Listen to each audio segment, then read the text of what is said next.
विमल बोलो जुबा केसरी, हर पल मनाओ केसरी त्योहार। 308 के स्ट्राइक रेट के साथ रिंकू सिंह का आया यूपी टी20 लीग में तूफान। उनकी वजह से फंस गया हिंदुस्तान। जी हां, रिंकू सिंह ने अपनी टीम इंडिया को फंसा दिया है। परफॉर्मेंस उन्होंने यूपी टी20 लीग में की है, लेकिन फंस टीम इंडिया गई है। क्यों फंस गई है? क्योंकि एशिया कप के 15 के स्क्वाड में रिंकू सिंह को रखा गया है। अब यूपी टी20 में वो इतनी जबरदस्त बल्लेबाजी कर रहे हैं कि उनको प्लेइंग 11 से बाहर रखना बहुत बड़ी चुनौती होगी, बहुत मुश्किल फैसला होगा। ऐसे क्या था, अगर यहां वो फ्लॉप रहते तो एशिया कप में कम से कम कप्तान सूर्य कुमार यादव के पास, गंभीर के पास एक रीजन होता कि यार आप वहां पर फ्लॉप थे, इसलिए आप 15 में तो हैं लेकिन आप प्लेइंग 11 में नहीं आ पाएंगे। प्लेइंग 11 में हमको ऑलराउंडर्स चाहिए, हमको हार्दिक पांड्या चाहिए, हमको अक्षर पटेल चाहिए, या फिर हमको शिवम दुबे चाहिए जो बैटिंग बॉलिंग दोनों कर ले। आप हैं एक तरीके से मेन बैटर, वो भी इतने नीचे के, तो आपका सिलेक्शन मुश्किल है। लेकिन अब जैसी बल्लेबाजी रिंकू यूपी टी20 में कर रहे हैं, शतक लगा रहे हैं, 70 बना रहे हैं, 308 के स्ट्राइक रेट के साथ क्विक फायर 38 37 बना दे रहे हैं, तो भाई जाहिर सी बात है, इतने शानदार फॉर्म का फिनिशर अगर आपके पास है तो आप उसको प्लेइंग 11 में खिलाने को मजबूर होंगे। तो कैसे फंस गई टीम इंडिया, मैं आपको समझाता हूं, लेकिन यूपी टी20 में क्या कर रहे हैं रिंकू, पहले वो बता देता हूं। दरअसल रिंकू इस पूरी यूपी टी20 लीग के जो सीजन है उसमें गजब की बल्लेबाजी कर रहे हैं। मेरठ मैवरिक्स का वो हिस्सा है। हाल ही में शतक लगाने वाले रिंकू ने अपनी टीम के लिए आखिरी लीग मैच में भी जबरदस्त बल्लेबाजी की।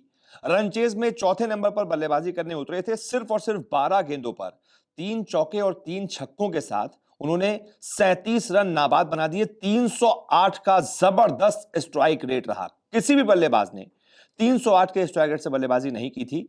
रिंकू सिंह ने 300 से भी ज्यादा के स्ट्राइक रेट के साथ बल्लेबाजी करके बता दिया कि उनके अंदर वो मादा है, वो फिनिशर वाली एबिलिटी है जो वो टीम इंडिया के लिए कर चुके हैं, आईपीएल में केकेआर के लिए कर चुके हैं, वो टीम इंडिया के लिए एशिया कप में एक बार फिर से कर सकते हैं। और सिर्फ ये नहीं है कि सिर्फ इसी मैच में 37 बनाए हो। रिंकू ने अभी तक 10 मैचों में 8 बार बल्लेबाजी की है और इस 8 बार की बैटिंग में उन्होंने कुल मिलाकर 332 रन ठोके हैं। उनका स्ट्राइक रेट लगभग 180 का रहा है और औसत 66 का रहा है। 22 छक्के लगाए हैं, 23 चौके लगाए हैं। और सिर्फ इतना ही नहीं, वो टूर्नामेंट में सबसे बड़ी पारी खेलने वाले बल्लेबाज भी हैं। रिंकू ने 48 गेंदों पर 225 के स्ट्राइक रेट के साथ 108 रन ठोके थे। वो अभी तक की इस यूपी टी20 की सबसे बड़ी पारी है। तो भाई कोई बल्लेबाज अगर लगभग 70 के औसत और 180 के स्ट्राइक रेट के साथ बल्लेबाजी कर रहा है, यानी कि वो जबरदस्त फॉर्म में है, तो ऐसे में गंभीर, स्काई ये फंस इसलिए गए हैं क्योंकि मैंने आपको एक प्लेइंग 11 दिखाई थी कि उस प्लेइंग 11 में रिंकू सिंह की जगह नहीं बन रही। भाई जाहिर सी बात है, आप 2 ओपनर खिलाएंगे, 2 बल्लेबाज हो गए, गिल और अभिषेक शर्मा ओपनिंग करेंगे, फिर नंबर 3 पर कप्तान स्काई आएंगे, नंबर 4 पर संजू आ सकते हैं, उसके बाद नंबर 5 पर हार्दिक पांड्या आ सकते हैं, इसके बाद नंबर 6 पर तिलक वर्मा, या फिर नंबर 5 पर हार्दिक पांड्या, नंबर 6 पर तिलक वर्मा, या फिर तिलक वर्मा नंबर 5 पर और हार्दिक पांड्या नंबर 6 पर। इसके बाद नंबर 7 पर आपके पास अक्षर पटेल होंगे, फिर आप वरुण चक्रवर्ती को भी खिलाएंगे, आप कुलदीप यादव को भी खिलाएंगे, फिर 2 पेसर हो गई पूरी 11।